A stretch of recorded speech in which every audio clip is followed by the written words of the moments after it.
Hi, David. Hi, Karat.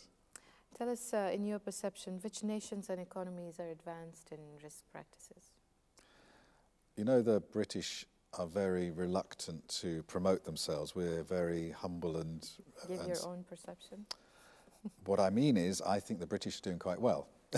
And of course, it's hard for me to say, oh, of course we're the best in the world, because we're very reserved and humble and we don't say that sort of thing. I still think it's true. I think the two countries that I would say are really leading in risk management would be the UK and Australia.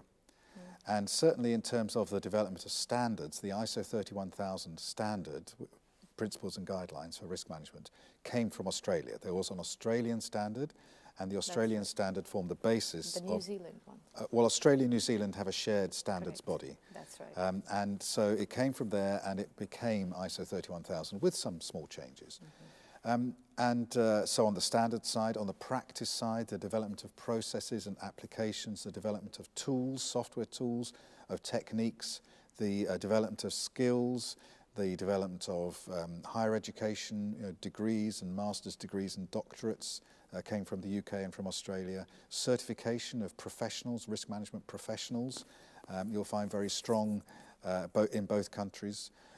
The professional bodies, the Institute of Risk Management, which is global but it's based in London, is the global body for risk management, and also the Australian and New Zealand National Institutes of Risk Management are very strong. So those, I think, are still the centres of excellence nationally to watch. And it may be something to do with the cultures. We talked earlier on about characteristics of different cultures when it comes to risk management. And there may be something about what is called the Anglo culture, about respect for process and rules, about recognising hierarchy and working within hierarchies, about the values of tolerance and respect and valuing other people's opinions and so on. There may be something in the cultures which promotes that sort of interest in risk management. And I think perhaps also you'll find something to do with the history of industry, of industrial development. So obviously we had an industrial revolution in the UK, in Britain, and then that followed with a number of other technological revolutions.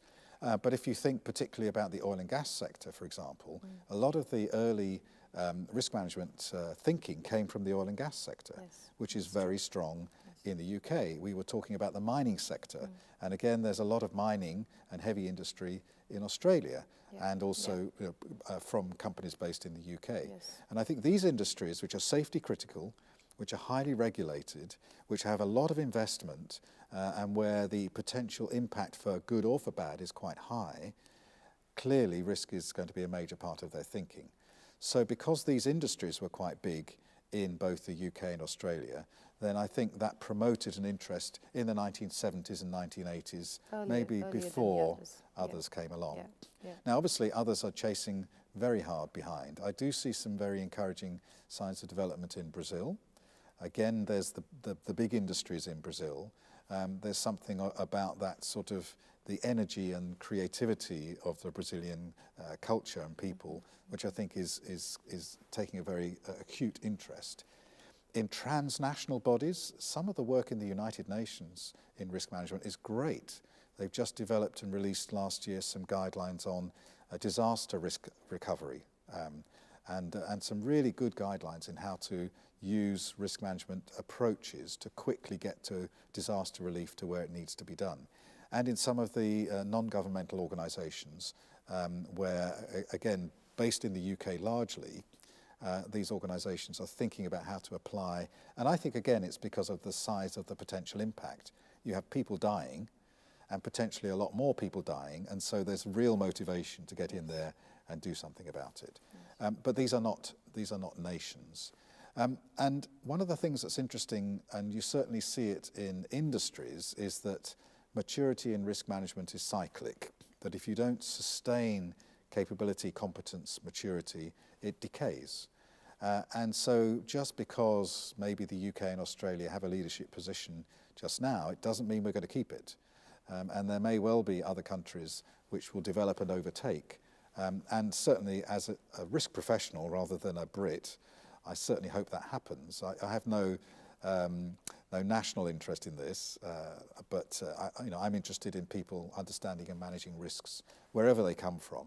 And if somebody else can take the baton on and run further and faster than the UK and Australia, well, let's support them in that. But I think they are still currently the nations to look for. I see. Thank you, David. Thank you.